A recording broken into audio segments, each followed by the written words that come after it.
I love fucking losing. I do, laughy guy. You're part of a generation that was protected from losing. You need to break the fuck out of it. You got your perspective. I just want to be happy. Don't you want to be happy? Thank you, Resy. How are you guys? Awesome. Thank you so much. Josh Withers, I saw your tweets. I'm sorry. I got love for you. Anyway, please sit. Let's get into this. So I asked them to flip the format. So instead of 40-minute keynote, 20 Q&A, I've decided to go 20-minute keynote, 40 Q&A. The mics are lined up in the corners there. I highly recommend you get up now and start lining up so that you get your question, because 80% of the people didn't get their question in Sydney. So if you want a Q&A, that's where those are. Please try not to block the people. So real quick, I've been thinking a lot about a couple things. And during an interview today, something kind of populated in my mind that really stood out that I want to start with, which is I've come to realize that so much is working for me because on paper, so much did not work for me as a child. When you're born in a different country and you move and you immigrate, there's always going to be struggles within that. And so I was born in the Soviet Union. We came to the US when I was 3, and I lived in a studio apartment with multiple family members. It was not glamorous. I had to learn the language, and at 4 and 5 years old, got picked on quite a bit for not being able to speak English. I was an all-time atrocious student, which meant my teachers and the parents of my best friends basically shit on me and told me I wouldn't be successful. I was not ridiculously physically gifted for athletics, so I wasn't dominating in sports. And so when I think about what makes me happy, forget about financially successful, because to be very frank, something that I've decided I'm gonna spend the next 80 years of my life on is I genuinely think as a society, we have to redefine success and dramatically start downplaying money and start playing up happiness. I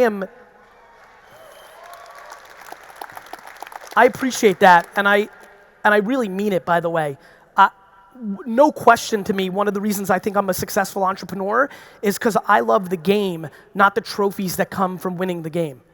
And I think that a lot of people are chasing money because they want to buy shit to conceal insecurities and unhappiness because we're so worried about judgment from everybody else or to prove to everybody else we're winning, and it's completely fucked, and we need to completely transform it. And I'm thinking a lot about that. But on that note, all that losing as a kid made me not fear it. The enormous reason, I'm gonna rant for another 50 seconds and tell you to produce an ungodly amount of content on Facebook, Twitter, LinkedIn, Instagram, YouTube, podcast. I will rant and I will push and I will prod and I'll come up with 4 classic analogies and 2 new ones because I love improv, and I'm gonna basically try to will down your fucking throat the thought that you need to put out pictures, video, and written word on the internet, on this device, at scale, because the fact that we get to be humans during this internet era where you get to post shit for free and get free distribution, and yes, eventually the organic reach of the algorithm goes down and everybody fucking cries about it, but let me remind all of you, it's fucking free.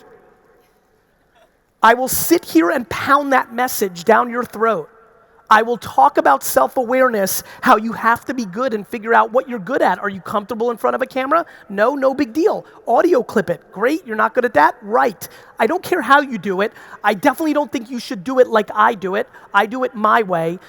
But if you are not producing content around your business or whatever you're trying to achieve by being here, you are in a place where you will continue to lose leverage, while the person that does produce content for Facebook, Twitter, Instagram, TikTok, LinkedIn, YouTube, they will continue to gain leverage. It's as simple as that.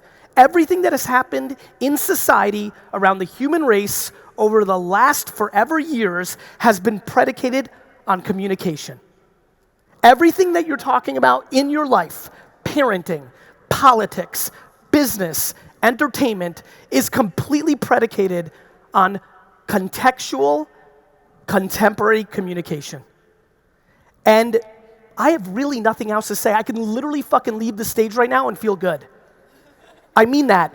I couldn't be more passionate around getting everybody to understand that wherever we go with the Q&A right now, it's all gonna lead to one thing, which is, do you understand yourself and what you're trying to achieve? Are you in a place where you've actually started the process of not worrying about what your parents or your friends or your spouse thinks about you?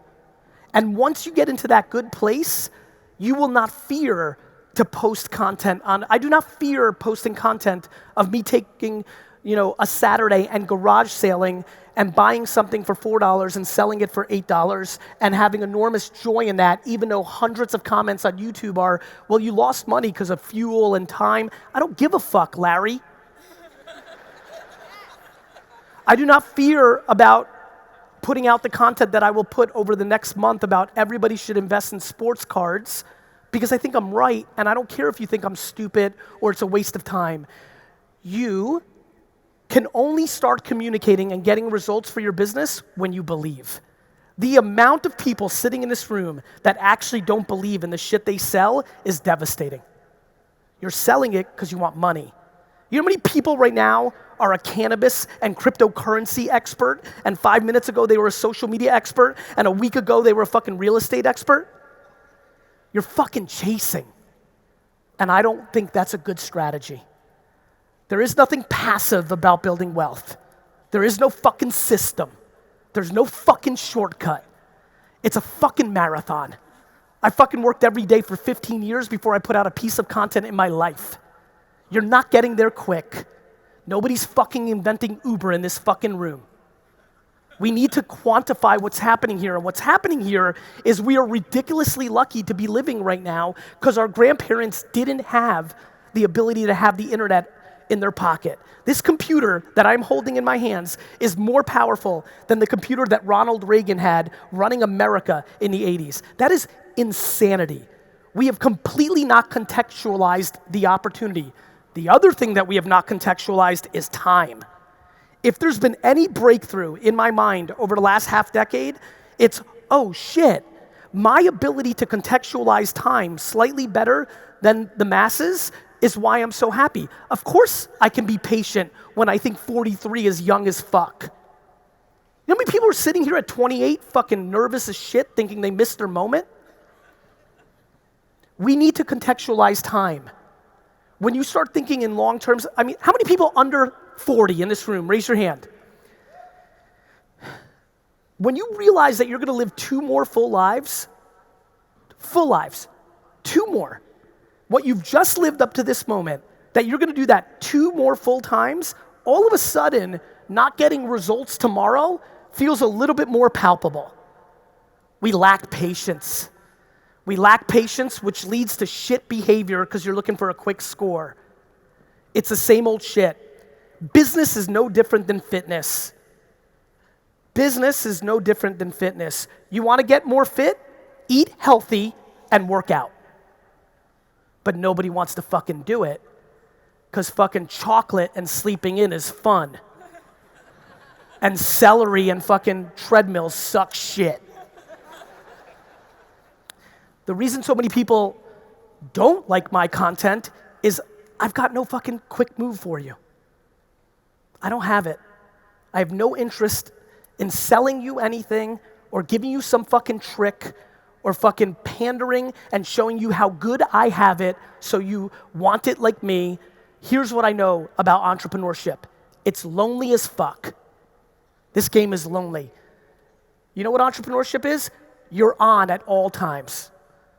I've got fucking 5 offices globally, and right now there might be a leak in the Singapore office, and that's my fucking problem, right? It takes a lot of work. It takes a lot of work. And it takes a long, long, long time.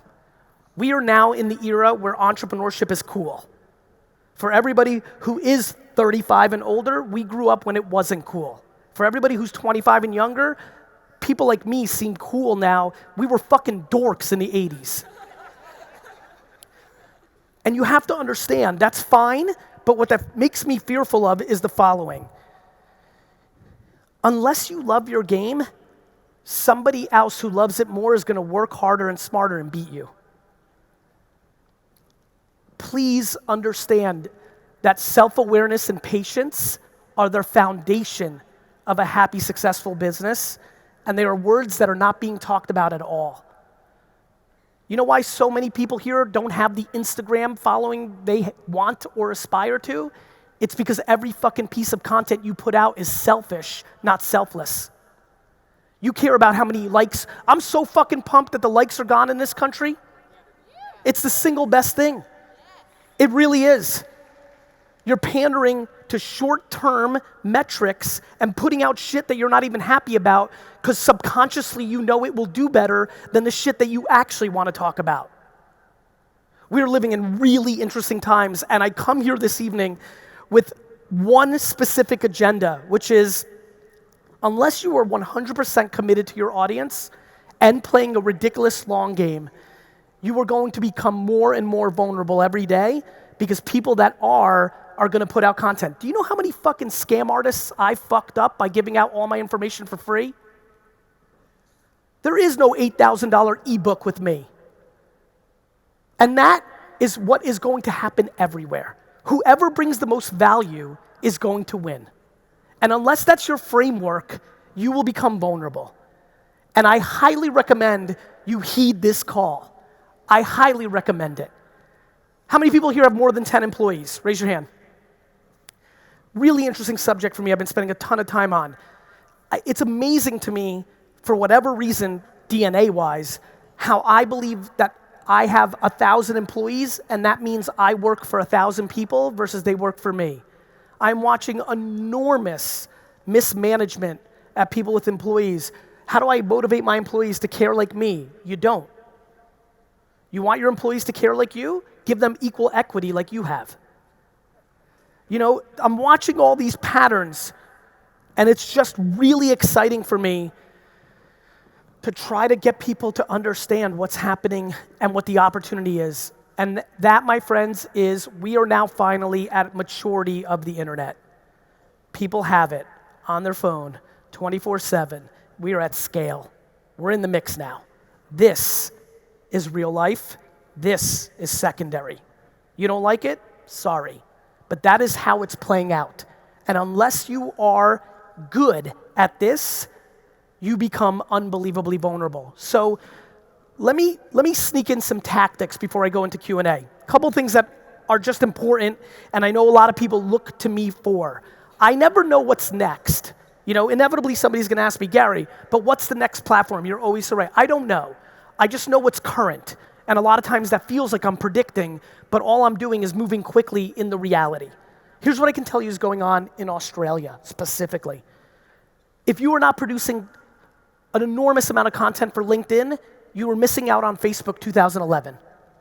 Regardless if you're B2B or B2C, whether you sell bikinis direct to consumer or you have a consulting firm, if you are not producing content right now for LinkedIn, you are missing a monster opportunity. The organic reach of just posting on LinkedIn as if it was Facebook 9 years ago is at a level that I haven't seen since Facebook. I couldn't recommend it more for every single person here, regardless of your business. It has gone away from being a recruiting tool to a content microphone. Number 2, influencer marketing.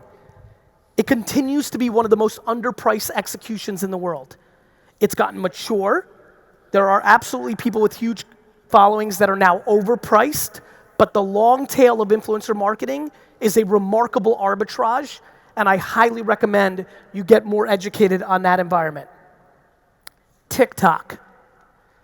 TikTok is fascinating to me because I keep watching people make the same mistakes over and over. Literally the same person that shit on Instagram 7 years ago saying it was for their kids and then tried to catch up 2 years ago is shitting on TikTok right now saying it's their kids. Whether TikTok becomes something as big as Instagram and mainstream for all ages, I'm not sure. But it is at such scale at this point, and enough people over the age of 20 are going on the platform at scale that now for this entire room, if you're a 67-year-old lawyer, I wanna know what the fuck your TikTok strategy is. And so for me, everyone's always looking for, it's amazing. They want the answer, and then when you give it to them, they wanna push against it. It's right in your face. I highly recommend you start auditing and spend 5 to 10 hours on TikTok, consume. You'll see plenty of dumb shit, plenty of lipping and dancing and music, but be thoughtful. Search your hashtags and see what's in there. This takes work. I spend all my hours listening. It seems like I'm always talking. It's because I spend every second you don't see me listening. I watch. Those 3 observations are tried and true. I will, as you know, how many people here consume my content? Thank you. I will, like you've seen me do, replay this exact video in 9 years, basically with a headline of, Resy, I fucking told you, why didn't you do it? This is what's going to happen. So please heed those 3 opportunities and get educated. Look, why the fuck are you here? Like, if you're here for some reason, which is, I assume, you want something good to happen after you fucking allocated this day.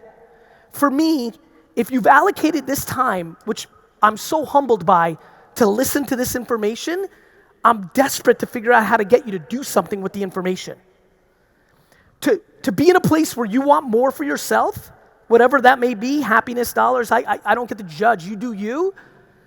Please do the 10 hours of work that I just asked you to do to actually read and watch on those 3 executions and do something.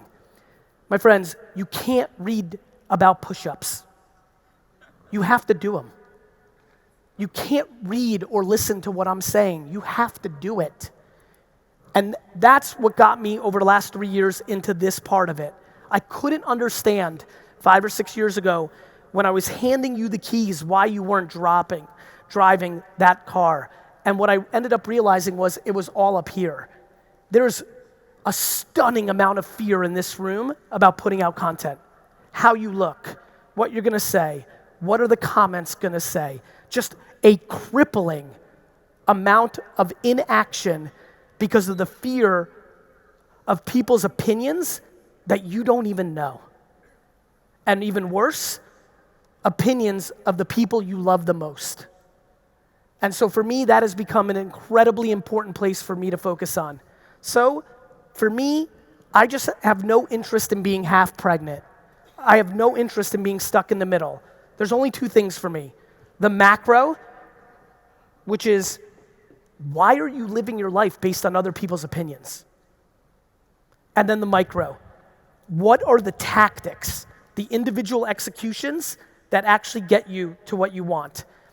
The biggest thing that I would love for this room to start doing is to start really thinking about the notion of being great at producing written words, audio, and video per the 10 platforms so that it's contextual to the platform. I just pushed a lot of you to do LinkedIn. Looking at this room, 11 of you will do it. Of those 11, if you're listening right now, remember this. When somebody's on LinkedIn and going through the content, they're in a business mindset. When they're on Instagram, they're in an entertainment mindset. So the way you convey your message is extremely important. The adjectives you use, the analogies you use, the examples you use, it has to base on the psychology. Every one of us is in a different place when we're on different platforms. You have to pander, you have to be contextual to that. So whatever you have to say about what you're doing, make sure you're being empathetic and strategic to how they're thinking when they see it. That is why I do well on each platform. I strategize around the content in reverse engineering, the psychology, in the same way that I'm trying to do that as I'm on this stage right now. What, for an audience that has so much content that they've consumed from me, can I say right now? It's why I took 40 minutes and switched it, because you can hear this shit every fucking day because I'm consistent as fuck. But what I get to do right now is use the Q&A to be contextual as shit. Thank you, Resy.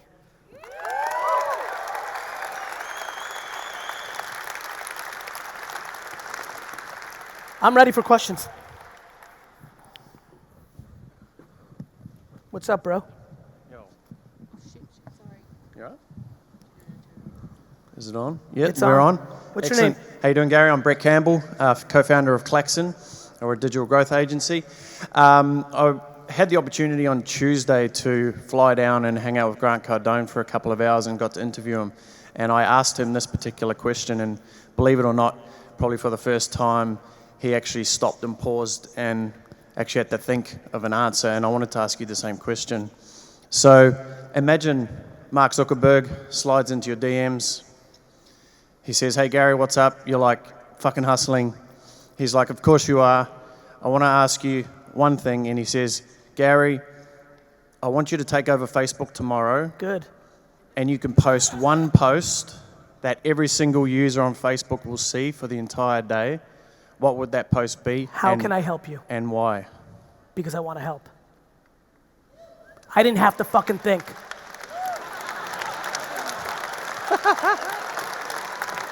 I don't have to fucking think, fellas. When your framework is selfless, the answer is easy. When your framework is selfish, it's hard. What up? Hi, Gary. I'm Michelle. Hi, Michelle. I'm from Selfie Frames Australia. It's nice to meet you. You too. I started the business as a little side hustle, basically to pay debts and tax bills. Okay. And I stumbled across you, and you gave me a kick in the ass to realise that it can be something bigger That's than good. just paying off shit. Great. So I've just got this I've moved from just shitty life paying off bills to, holy shit, this could be a big thing. I like that. With regard to your post on social media, how you're saying, don't be selfish about it. Yes. I'm selling frames that are customized for parties and stuff. Okay. How am I supposed to make that unselfish? Like, how am I supposed to help people? Like, you help people every day with the shit that you do, but Yes. I'm selling frames for parties. Like, how do I... Easy. What's amazing is, think about the answer I just gave. You could just post, "Hey, I make frames for parties, but if you have any questions about parties in general," and now you may not have the answers, but you just have to start with, what else can I give you within the framework of my ecosystem? The reason I built the biggest wine show on the internet in the mid-2000s was I wasn't trying to sell wine, I was trying to educate people about wine. And if I happened to sell wine, I was thrilled.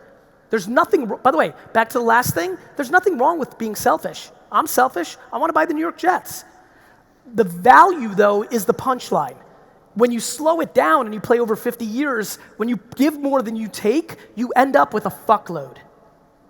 And so what you can do is you can start by asking a question. You can literally go back to your seat right now, take the camera on whatever you're posting on and say, "Hey, I've been telling you about the frames, right? Yeah. What do you guys want from me? What else can I be doing for you? What questions do you have for me?" And then read those questions, and that will give you the insight to how you bring value. Okay. I didn't know that I needed to talk about parent and kid dynamics. I just read all the DMs from the parents and the kids, and that led me to having an understanding that there was something there to talk about. Okay. Got it? Awesome. Thank you so much.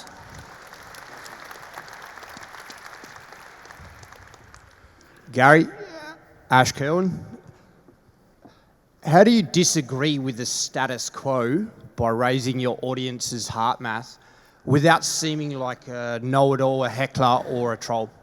By ending up being right. Correct. Thank you for everything You're you welcome. do, mate. And that's the punchline, right, to that answer. Like, so many of the things I say at first are pushed against, which I respect. When you're innovating, mate, and pushing against the status quo, people are going to disagree with you. That's the nature of it. I don't think that I deserve to be right. I just know that if I am right, over time it builds reputation. I get away with a lot more today than I did 15 years ago because of being historically correct. Hey. G'day, Gary. G'day. My name's Ethan. I'm 19. I'm a uni student at the moment, and I've been following for years now. I love all the stuff you're doing with your Cloud and Dirt, your Empathy Wine, Thank you. VaynerMedia, all the stuff. I love how you like diversification really with your Thank you. portfolio. My question really was, at this point, I know I'm young and patience is key. I've got a lot of different avenues I like that appeal to different morals and Makes things that I sense. value. Okay. How do you give that 100% to everything? Or, because like, I feel like I'm giving 20% to 5 different things to add up to 100. I'd probably, listen, there's a lot of ways to do this, right? So the way I stay focused is by not being focused. That's my DNA.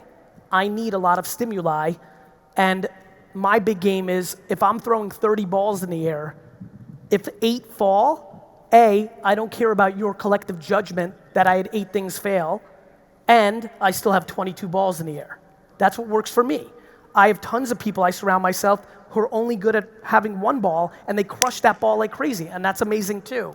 Yeah. What I would say for you is you can play both. You can try to go 5 times 20%, see what that does. Okay. You may learn during that time that you actually love number 4, and you decide to give that 80% and the others 5. Yeah. Okay. Well, I'm just thinking at that point, 100, I always got the fear of like, if I go 100%, I'm going to fuck up. And then you've answered the question before. You know where it's an issue? Yeah. You're thinking. Yeah, I overthink. Bro, everybody overthinks.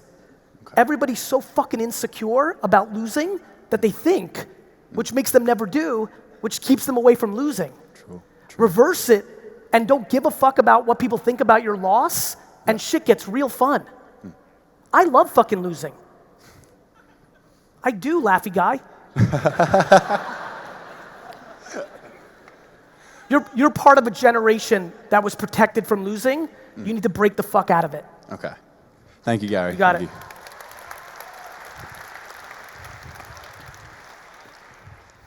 Garyvee. True. Yo. My name is Alex. Alex. And firstly, I want to thank you because, in my opinion, you're the motherfucking man of the internet in the Thank you, 21st brother. century, bro. Thank you. My question to you is, as someone who's Slavic myself, I come from real old school WOG parents, right?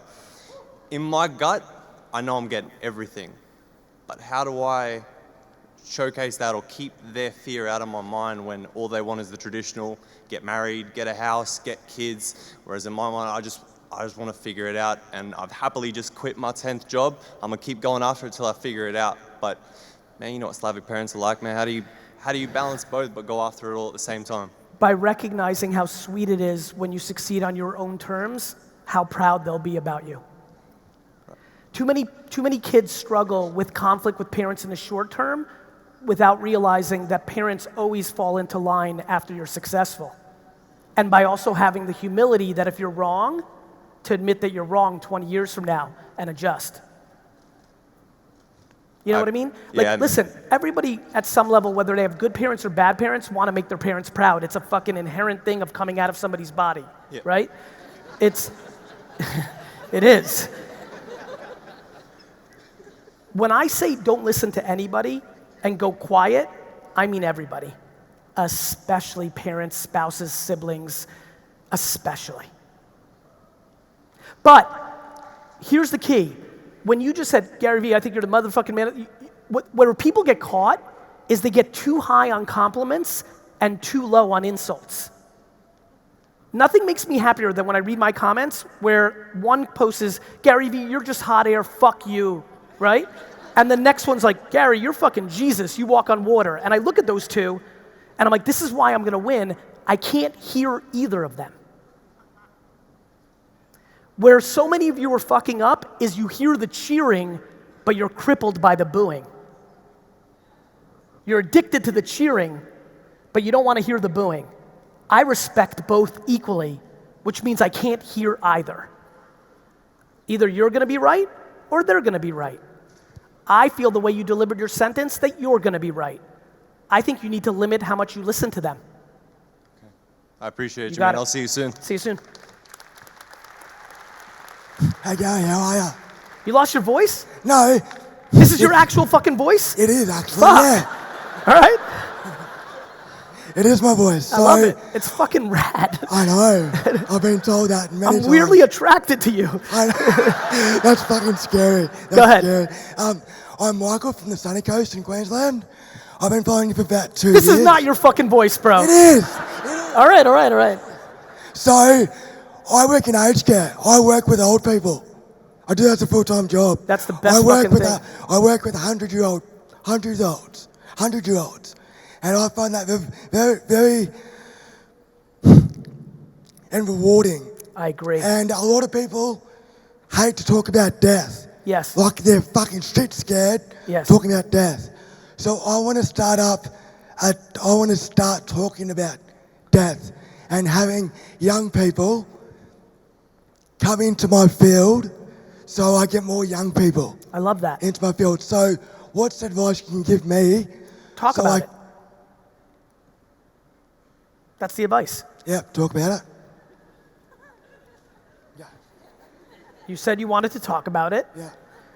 My advice is to talk about it. Okay. You know, this is what I set my opening chant with, right? Which is, you've been consuming my content? Yes, I have. I don't Yes, think there's have. any confusion that I think you should be making content. The question is, why haven't you?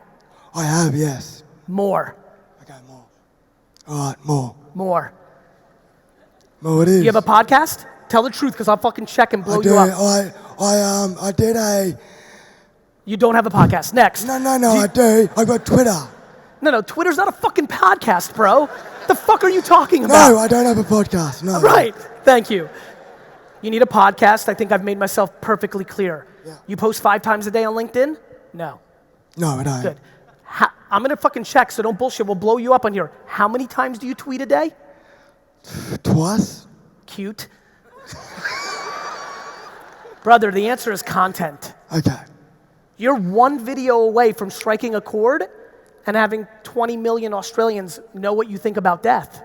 Okay. Give yeah. yourself that chance. We need to stop playing in our own heads and we need to start playing in real life. Make content. Okay, mate. You got it. Thanks, Gary. You got it, brother.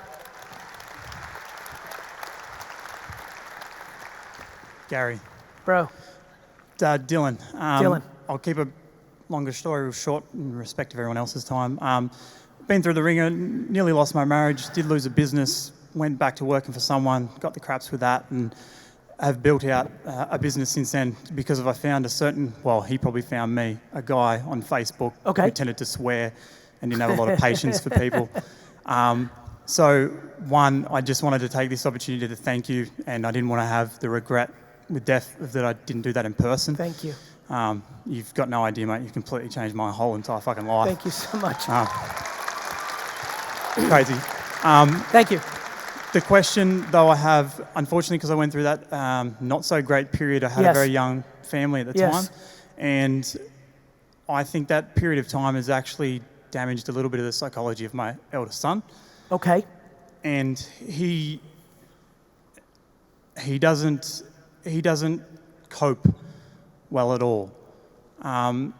With anything? Change is one of the biggest things he struggles with. Yeah. If we say we're going to do something and we change it midway through it, just reels on it. Understood. Have you got any advice? Before you go any further, please don't just jump into the thought that period is what created that. It's super important that you don't overjudge yourself. It may have, but with all due respect, it may have not. Yeah. That just might be a DNA trait from your great uncle Gilbert. I'm told I was a little bit like that myself as well when I was young. Even better. So before you start this process of beating you the fuck up, one of the biggest things that I'm trying to figure out, and I'm super early, which is why I'm not talking about it, but before we worry about the judgment from the outside, most people are crippled by the judgment of themselves, through themselves, without realizing somebody else put that judgment in them. So before we even allow the framework that your actions did that, I'd like to take a step back, because the second you can take a little of that pressure off, it changes the way that you can maybe deal with it. Yeah. You know? Also, how old is he? 12. I mean, it's early, and all you have to do is love and listen. You can't impose what you want him to be. You need to watch carefully and react to what he actually is.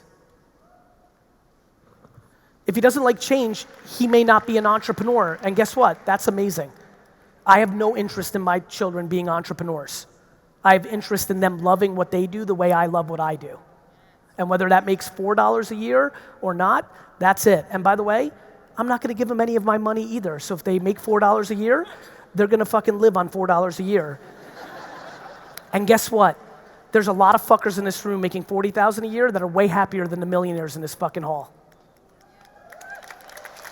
Thank you, Gary. I love you, man. I love you back. Cheers. Hey, what's going on, Gary? Life is good, bro. Great shirt. Thanks, man. Made it myself. Nice. Hey, so I own 3 businesses at the current stage. One's a nightclub. One's also a touring company. Nightclub's doing a golden year. Last 3 years have been golden. Line up absolutely out the door, smash packed.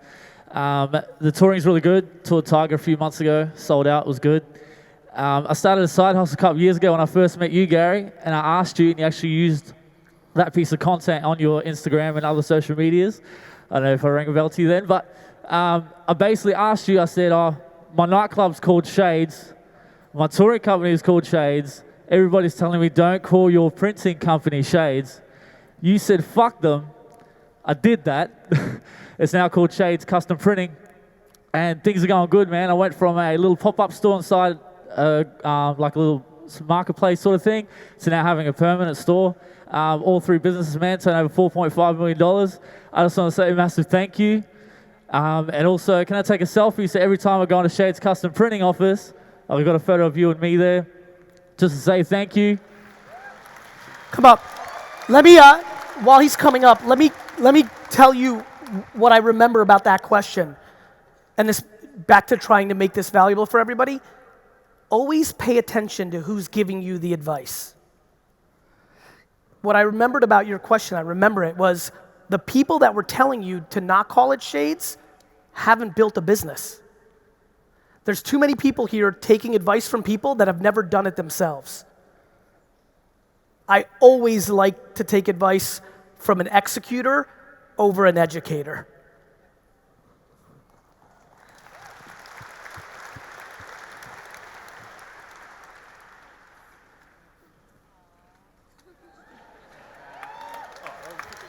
You can save it. Yo. Hey Gary, How are I'm you? Henry. How are you, Henry? Yeah, I'm good, thanks. Great.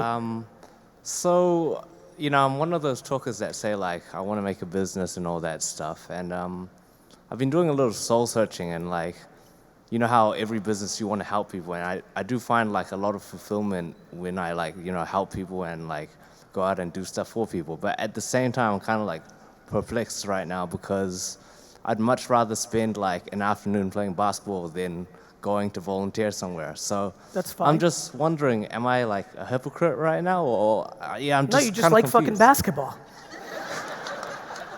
So then, in terms of like passion, then like you should start a basketball business. I'm being serious. Okay.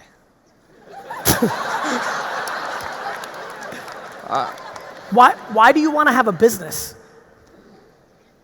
Well, as a means to an end, basically, but... You could work somewhere as a means to an end.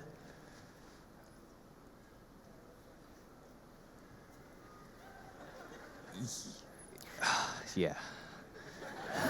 You know, that's the thing that I'm trying to really have conversations around. This new notion that everybody needs to have a business is laughable. 9 out of 10, you know, small businesses fail. 9 out of 10 people never even try to do a small business. It's hard. It's a talent. Everybody thinks like now, because of the way the internet works and entrepreneurship is cool, that like, I'm gonna have a business. That's like everybody saying, I'm gonna play professional basketball. That's nice.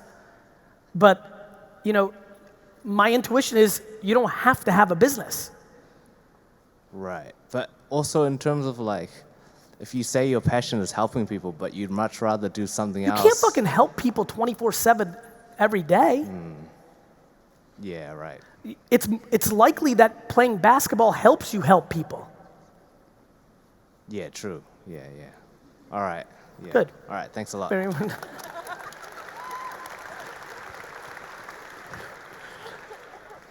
Hey Gary. What's up, bro? I'm from Brisbane, and dude, I just want to say thank you for just being such an inspiration to my generation and Thank the you. generation to come. It's Thank like you. fucking awesome. Thank you, bro. My biggest question right now is the fact that I completely agree with you. Like what you're saying, 100%. Do content and be in for the long term. That's the 80-20 rule. You do the basic clouds and dirt as you talk about. Biggest question is that not necessarily why don't we do it, because there's a massive knowing doing it, especially as we get more information. It's more about how do we get shit done? How can we make the rubber hit the road and also stick to it? By liking it. Like, if you think it's a chore, you're fucked. You like that one? It's true, though. Like, if you're doing content hardcore because I told you so, but you hate it, you're finished. Which is why I keep talking about self-awareness. This is why I'm so scared that I'm the Pied Piper for making content, because I have a unique personality. I want to remind people that there are plenty of people bigger than me, more successful than me, that are very introverted and just write incredibly well and don't make a single charismatic video in their lives. You have to make content that works for you. Does that make sense? That's why when I created, in that interview with that kid, the document, don't create, it unlocked for so many people because they were crippled by being creative because they're not creative. But documenting was easy. It's why I like podcasts, because you can have a guest on and you just have to ask questions and their content is being made. So ultimately, you just need to choose the shit sandwich you want to eat consistently. No, you have to find a sandwich that doesn't taste like shit. Fair point. Fair point. Thanks, Gary.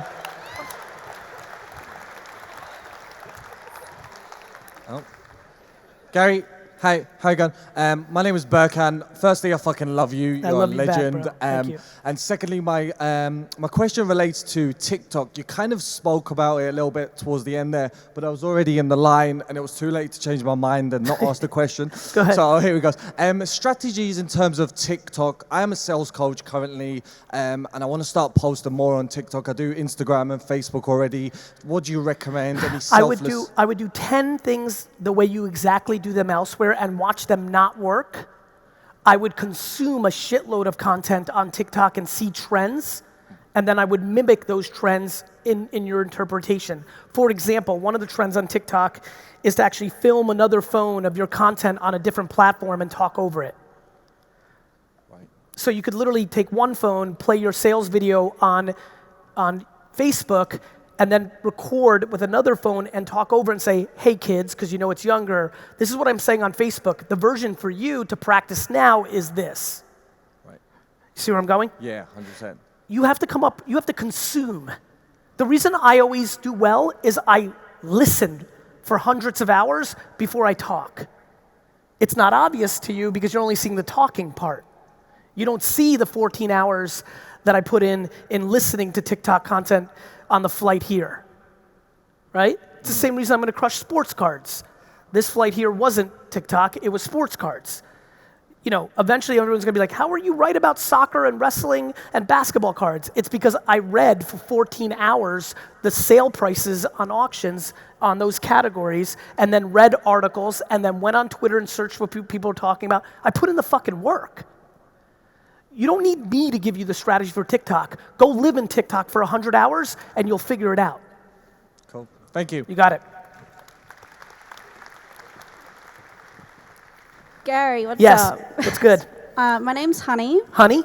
Yes. So I've just signed my first client doing social media marketing only a couple of weeks ago, and the first thing I did was buy a ticket to come see you. Okay, thank you. And I've realized, I actually knew this before I got here, but I'm a very little fish. I don't know shit, and that's actually really exciting because Agreed. I actually gave my number to someone who has a global digital marketing agency just an hour ago. Good for you. My question I just want advice. Okay. I just recently became a single mom. Okay. And my son is 3. And Okay. on this journey, I guess I'm fucking terrified, Makes but I'm sense. also very excited. That's good. So just any piece of advice while I'm... First of all, everything I hear, it feels really good to me. You know, I think it's natural if you're a single mom with a 3-year-old who's starting a business to both be excited and to be fearful. But let me promise you this. Showing your child how to live versus telling them how to live always works out in the end.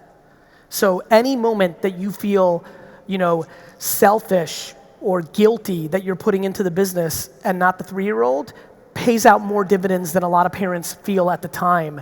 So I would just tell you to not overjudge yourself during this process. Thank you so much. You're welcome. Super true. Gary, my man, my name's Sanjay. How you doing? Really well, man. That's the way, man. Mate, I work 70 to 80 hour weeks like a lot of people in here, but at the end of every day, I'm absolutely exhausted, no energy left. But I noticed there's some entrepreneurs like yourself. You guys seem to generate more energy the more you work and the older you get. How do you do it? How do you get that energy? I fucking collapse when I walk in. Like when I walk in at 11 or 12 p.m., I'm asleep within 8 seconds. How are you bringing all that energy all day? Where's it coming from? I really like what I'm doing. You know how much energy I had in school? Dick. I think the more you like it, and listen, there's also that's like me asking you how you have a great head of hair. Like at some level, some people just have DNA. Like I've always had a fuckload of energy. That's just what I was given, right? So I also think for me, specifically, the combination of natural energy that was handed to me with whatever chemical infrastructure I have, plus genuinely liking what I do, that's how. So you say the passion and the love is where you get the energy from? Bro, every single person that chases cash over loving the process ends up far less happy than people think. All of them. That's my answer. I'm on it, man. Thank you. You got it. Hi, Gary. How are you? I'm good. How are you? Super duper. That's good to hear. Thank you. My name's Marissa. Hi, Marissa. I'm in the IT industry. Okay. So my whole family and friends come to me for IT advice. Right. And I'm a software tester full-time. Okay. And I have my part-time web design business. Okay. Just because my family wanted me to make them websites. Understood. And I also have a ton of ideas, but I don't know if I should do all of them at once or should I just focus on one idea. What sounds more fun? All of them? Do that. Okay. Good. Thank you, Gary. You're welcome. I really think that a lot of people are like me and want to do all of them. And people that tell you to focus on one are people that are successful at focusing at one. And I'm successful at focusing at a lot. I just think you should see your intuition through, and if you learn that I'm good at it. A lot of people suck at it.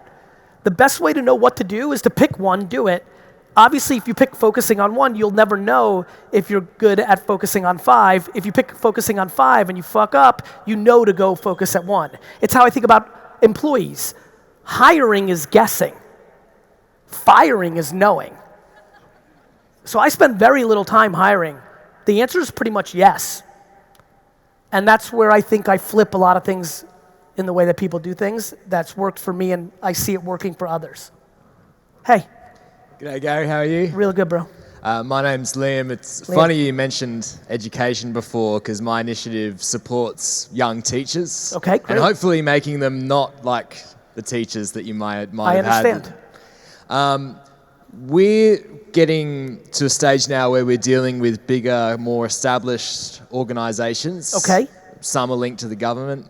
Makes sense. When I've been dealing with them, the opinion has been very anti-technology, very anti-social media. Of course. When I talked to them, they were static web pages with no interactivity, no Instagram, no Facebook. But we have to work with them to get bigger. Okay. And they're almost seeing my opinions as like a threat or something along those lines. That's exactly what they think. What would be your advice to help deal with an industry that's inherently negative about social media promotion? Not be at the mercy of it like you are now. You've built a model that relies on them, right? Yeah. I recommend not to. Otherwise, you have to play by their rules, which means you will get frustrated and quit eventually anyway. So I would reframe the model to have leverage outside of them not play within them. Now that's a fucking brain twist for you because you're like, fuck, that means I have to start all over. That's what I'm actually telling you to do if you're frustrated by it, or eat the shit sandwich for the rest of your life because you chose to play within their fucking old school bullshit framework. Well, conversations are kind of just beginning, so I'll go tell them that. I mean, you know where those conversations are going to end. What innovation is inherently against education. Education is built on the foundation of memorizing information in a world where information is at your fingertips. That's a problem. We don't give a shit when it fucks up retailers and we have new internet retailers, but we're awfully romantic about education. Education's framework is broke. The internet fucked it. That's not something I or you have anything to do with. But if you choose to play within it, you choose to play within it. It's like kids that always hit me up. They're like, Gary, my parents are forcing me to go to fucking school. Like, I don't fucking want to do this. I want to start a business. I'm like, leave. All these kids talking shit, but they want mommy's money. Don't take mommy's money and fucking start a business. Eat shit for a decade and do your thing. But no, everybody wants both. You're not going to be able to have both, bro. They're not going to move. They'll appease you and run you around until you quit. So, don't fight them. What? Don't fight them. You can't fight them. They have all the fucking leverage. Yeah. What, are you going to fight them with that awesome coat you're wearing? You can't fight something that has all the leverage. Yeah. You're asking. Got it? Yeah. Whoever asks loses. Okay. Cheers. Cheers. Hey, Gary. What's up? Hey, my name's Taran. I've been following you pretty much since day one. Thank you. A few weeks ago, I had a dream about you. Don't worry, it was PG. Cool. And I was actually hoping it was X. Oh, that can be arranged. Go ahead. And basically, I bumped into you after a talk, and I gave you this really smart marketing idea. It's similar to the 60-Second Club. Okay. And then you were like, whoa, that's genius, holy crap. And then you offered me a job, and I was like, oh, holy crap, it's crazy. And then did we hug? Took a photo. Yeah. Yeah, good. And then I woke up, and I saw an advertisement for this talk in Brisbane. I'm like, either Instagram has access to my thoughts or God is telling me something. God's also telling you something. So I had to come here, and I was wondering if I could take a photo with you. You can. Okay, awesome. And my question is, and I think it's true for some of the people in this room, is if you have no idea what business to start, like a lot of the resources online are about scaling. Yes. But like I've done volunteer work for the past 2 years, psychology, business background, and I don't know what business to start at this point in my life. So how do we go about finding out what we want to do? You know, my big thing is at this young of an age, I think people should taste shit. I think of starting a business the way I think about finding out what your favorite food is. I think you should just go do things that intuitively feel potentially right. You know, you don't know exactly, but you know there's things you're interested in, and I would lean into those interests. Okay. You know, whether that's skateboarding or cooking or like education online or sneaker flip, like you have interests, and leaning into those I think work. Right, so my interests are basically just I like creative things and helping people. Good. So it's very broad. You're gonna have to go narrow. You're gonna have to go more narrow. Like, you know, those are feelings you have, but you have interests underneath that. You know, painting is creative. Being an entrepreneur and coming up with business ideas is creative. Like, there's a lot of different versions. You're gonna have to go, to your point, lower. Yeah. You know, like I also like helping people and being creative, but I manifested that into a wine business, into a client service business, into content. You're gonna have to go lower. Okay. Cool. Awesome. All right. Can I come? Yeah, come. Snap. Hey Gary, Michael Lotta. How are you? Queensland Runcorn. How are you? Shout out to my Runcorn people. Anyways, There's Gary, none here? That was devastating. Sorry, love you, Gary. Here. Question. What are your top listening. 5 tips for students fresh after graduating high school? Top 5 advice for what, brother? For graduating high school. Top 5 tips for graduating high school? No, sorry, fresh after graduating high school. Got it. Well, I mean, I think number 1, 2 through 5 has to be self-awareness. So instead of giving you something generic, which is what the mercy is for me when I'm putting out content, let's go different. What are you actually asking me? Well, not on script, but Yeah, fuck your script. Like, yeah, there we go. What are you trying to figure out? What I'm asking is, what self-drive should I have when I'm graduating high school? Where should I do? What should I go? What if I have no plans for after what I do? Well, what do you want? Something out the box. What the fuck? Like, play with me here. Like, those are you're regurgitating thesis. Like, play with me here a little bit. Like, what do you like? The bloke from the start, buying and selling on Amazon. I wouldn't mind getting into that. That's good. Yep. Do that. Okay, sweet. You know, you know what I mean, though, bro. Like, what I'm outrageously passionate about is you're part of a generation. Like yesterday, some kid in Sydney's like, "Bro, how do I get out of the rat race?" He's 16. I'm like, bro, you're not in the rat race. You know, like something outside of the box, that's theory, right? That's like jargon. Like to me, it's like, go basic. Like if you enjoy, look, you're talking to somebody. This last week, I was in Chicago with my son and my best friend and some of the guys on my team, and we were at this baseball card convention. It was the first time I did being a baseball card dealer in 25 years. I went to another dealer and bought a Wayne Gretzky rookie card for $200. I brought it to my table and priced it at $260, and it sold.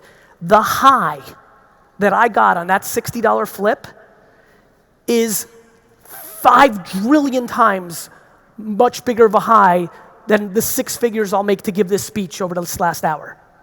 They're not even in the same fucking universe. I love that, right? That's what you need to figure out. Like, if you're lucky enough to actually like buying stuff and flipping it on Amazon, that is a business that can get you to millions of dollars because it's so real.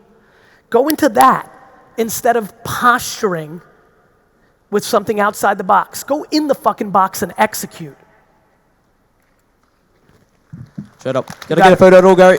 Sure. Hey, Gary. What's up? Vish here. Vish. Big fan. Thank you.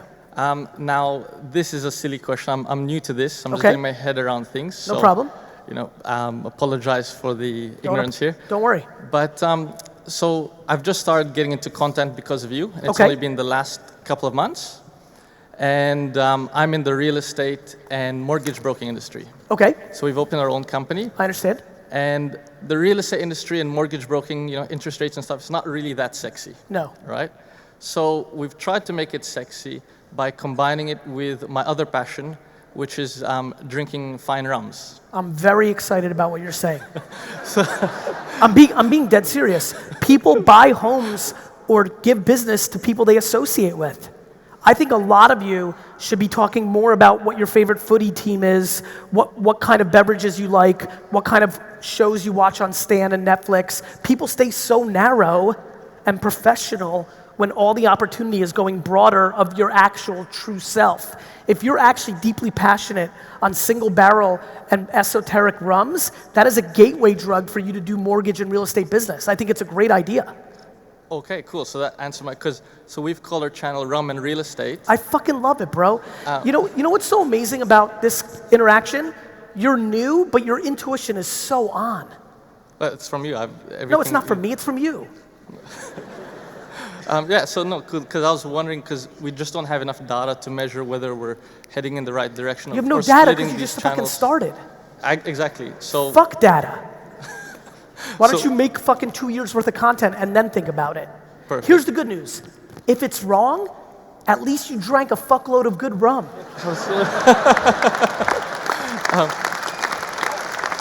And Gary, it would be super, I don't want to push my luck here, but if I can take a picture, that'd be amazing.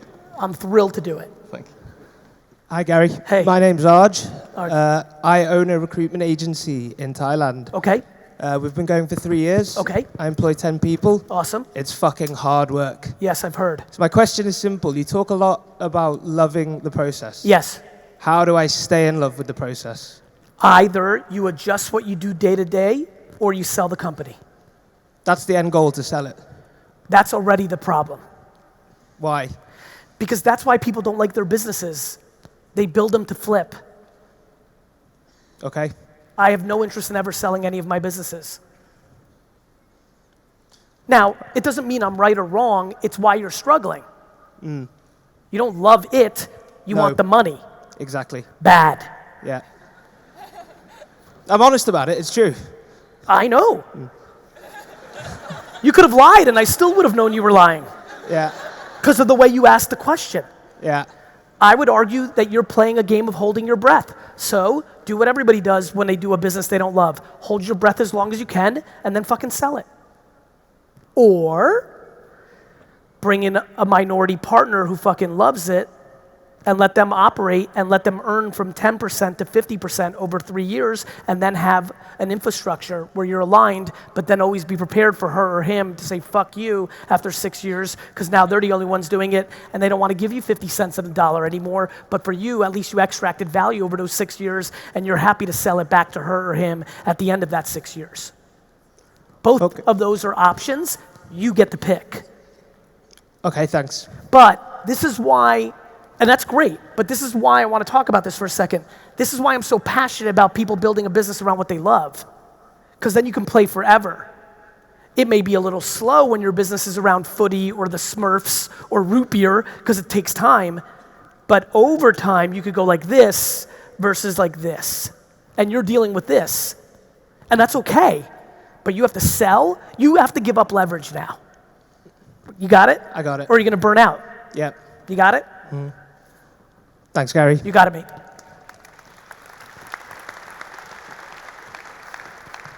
Hey, Gary. Pleasure to meet you. Nice to meet you.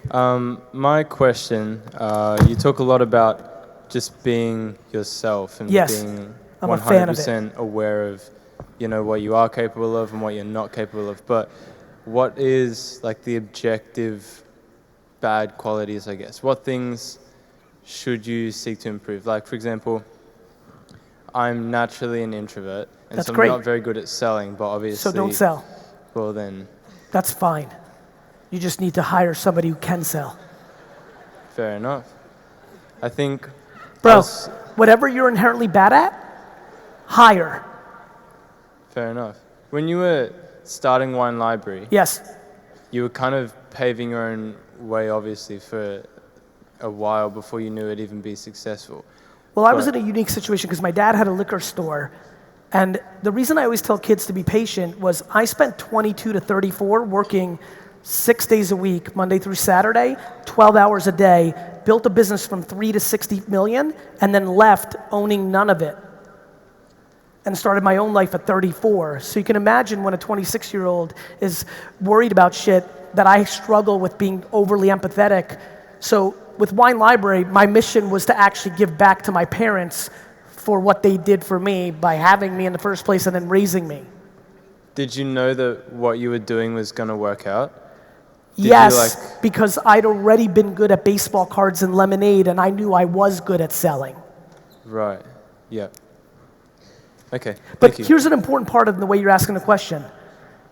I thought, there is no you know, I thought, where I'm very fascinated, how old are you? 19. This is my big fascination. I wish you knew that you could do nothing right, literally make every wrong decision for the next 19 years of your life, live a entire another life, and still be young as fuck to go and win. Like, debating with your own fucking head about what's right versus actually doing shit is the biggest reason that people fail. There's 80-year-olds that are sitting here that are still debating. It's one big game of insecurity, bro. When am I wrong? When you're dead. Fair enough. Like, that's the beauty of the game. You don't get to be wrong until the end. You could spend the next 40 years of your life being super wrong, and then at 59, figure it out and have a 10-year run that made you right. Life is sports. Just because you're losing at halftime doesn't mean it's over. Like, I'm just so confused. You know how many 50, 60-year-olds are here thinking they're wrapping it up when they're going to live another 40 fucking years? The fuck are you wrapping up? I don't even get started. How many people under 30? Fuck you. You haven't even fucking gotten to the game yet. You understand? Yeah. The fuck are you thinking about at 19? Go do shit. Worrying about if you're wrong? For who? What are you fucking worried about if you're wrong? Your dad's fucking awesome. He's recording the whole fucking thing. It's not my dad. Whatever, some weird... Look how awesome life is. Some weird bald dude is fucking recording the whole thing. You understand? Yeah. I want to know why the fuck you're worried about being wrong. For who? I think I look around and I guess That's already the start of a bad sentence. Yeah, I know. No, really. Don't look around. But I wonder though, like, what am I doing wrong if so many people my age They're are fucking already full of succeeding? shit, bro. They're better at acting than you are. But if they're actually making money, how are they faking it? Fuck money, bro. You think your buddy that you went to high school with that's flashing diamonds on Instagram's so fucking lucky? Get FOMO out of your system. Their life has nothing to do with you. Cool. The fuck does your buddy's life have to do with you? Nothing. Nothing. You understand? Yeah. Do you know that when I was 26 years old, I was ringing up my friends' bottles of champagne at the liquor store, then putting it into a box and carrying it to their car and putting it into their car for the party they were going in at night? In that scene, all of you would have thought one person was winning and one person was losing. You would have been fucking wrong. I was 26. You're 19. Stop worrying about your buddies. Stop fucking scrolling through a feed and wishing you were something you're not. Start focusing on what you actually are. Cool. Cool. Thank you, Gary.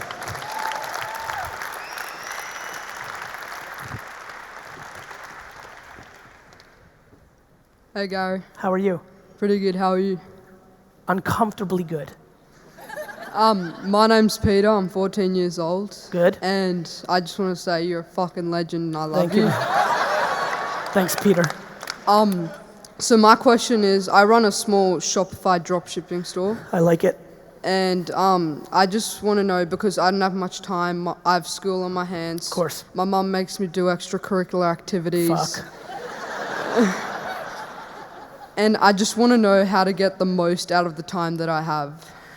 You know, the only thing you can do in that framework is audit the free time you actually have, right? And more importantly, well, how many hours are you putting into it on a normal day or weekend? I try to do like 2 hours per weekday. Dude, that's a lot. Like, honestly, I wouldn't over-cripple yourself. You're learning a ton. It's great. It's, you know, you must be laughing when I'm telling 38-year-olds they're young. You're fucking a fetus. You know, like, so I think that you're in a great spot. Let me give you a really good piece of advice. I genuinely think the number one thing I would tell you is to enjoy the extracurricular activities and the vacation that you have in front of you over the next 8 years, because when shit gets real, it gets real, and there's no going back to dumbed down time. Like, I would weirdly enjoy this. You know what I mean? Yeah. Don't stress that you need to build $1 million drop shipping Shopify business. Learn your craft, get good, but also enjoy this part of it as well, because 99.9% of this room would go back to 14. Also, can I take a photo with you? You can. 2 minutes.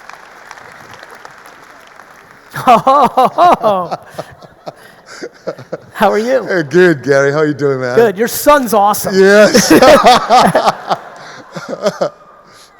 Good job, Peter. Nice hair. Gary, right. My name is Julio De La Fitte. I have had an incredible journey. I made a lot of money very early, able to build great things, work with amazing people. And I knew nothing about you, nothing, until 2 months ago. Okay. I have quite a few people here that are my friends, and they said, Jules, you've got to come and meet Gary. Okay. So I did. Thank you. Man, your philosophy is unreal. Thank you, Jules. The philosophy that you're bringing, like, this is I can see the consistency. You started the thing saying, I am consistent as fuck. I am. I love it. Now, so I'm in my early 50s. Okay. Cool. I made a lot of money in the old world. Okay. I have no idea of the new world. The good news is it maps very similarly. All you have to do is get educated on commodity information. The skill sets are the same. You just have to understand the new framework, and that information is free and it's a commodity. How do I, is there a place I can go to really fast track that learning? Yes. First of all, fuck fast track. Okay, fuck that. But there's definitely a place. You can write it down. You ready? Yep. I'll spell it. Go. G-O-O-G-L-E.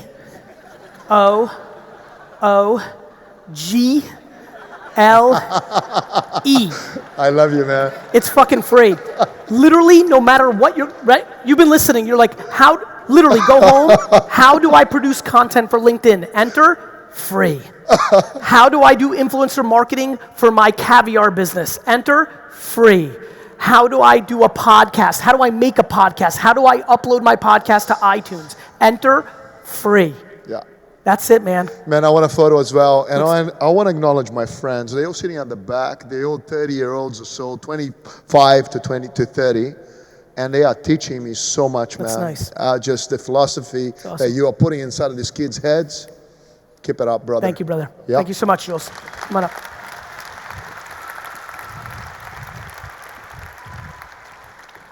Hi. What's up, Gary? My name's Elise Grays. Hey, Elise. Thanks so much for coming out to Australia. Thank you. I'm sure a lot of people here are so grateful that you've come out. Thank you. I've been watching you since 2016. I started a media company, shelved it because I wasn't loving it. Like you said, you got to love it. Yep. I wanted to can it before I grew into a beast that I hated.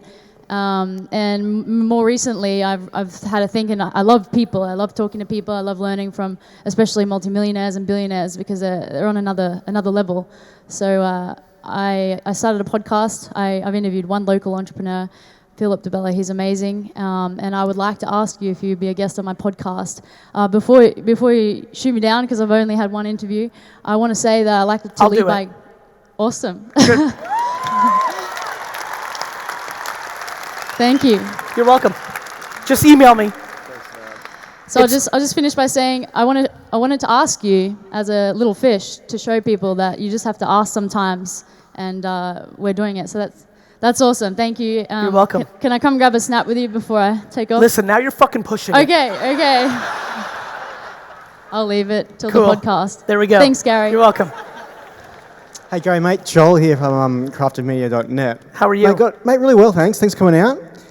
Quick question about VR, future of VR. Yes. For businesses. Yes. Opportunities and content creation. Yes. Advertising within VR worlds that have been built. I think What's it's your a thoughts on trillion that? years away. Okay. There's not a single fucking person here that goes on VR for an hour a day. It's great in theory. It's not even close. Who here goes home and spends an hour in a VR headset? No one. Too far away for me. Yep. If you want to wait 11 years and build leverage to be the guy, then you're young enough to do that. And if that's your passion, you can do it. But I hate when people try to jump on things too early because they always lose. Yep. You understand? Yeah. I'm not interested in things that are good in theory. I'm interested in things that people are actually doing. Yep. It will happen. I'm going to fucking crush VR. But it's not here. Yep, cool. That's my answer. I think it's a bad idea in the short term. Yep. I could be wrong. Fantastic. I passed on Uber twice in the angel round. Cool. Cool. Can I get a quick photo, mate? You sure can. Sweet. Last one. Sorry, everyone. I know. It sucks being the person right? Isn't that the fucking worst? But it's going to make you more hungry like a fucking beast. Hey Gary, thanks How are so you? much. I'm Austin from Blockchain Collective. Raj Katecha from Dubai sends his love. He's the best. He's a friggin' legend. Tell him I said what's up. I know you're bullish on blockchain, I but am. not so much on traditional education. Just wanted to know what your take on accredited education in the blockchain space, and really where there's actually still a skills shortage. I'm not sure, to be frank. Meaning, you're talking about accrediting over blockchain, peer-to-peer, that's great. No, I'm talking actual accredited education on blockchain, on applied blockchain. You know, I think there's a lot of opportunity. Like, look, it's going to happen. Yeah. Right? Yeah, So 100%. getting ahead of stuff like that excites me. The problem is what oftentimes, just like developers, we have this big push in 2006, 7, 8, where everybody teaches their kids coding, but then there's so many coders at scale that the value of the education is not as high as it used to be. So I think that's where I sit on this. What's going to be the supply and demand of that reality? But what I will tell you is the blockchain technology is a foregone conclusion. 100%.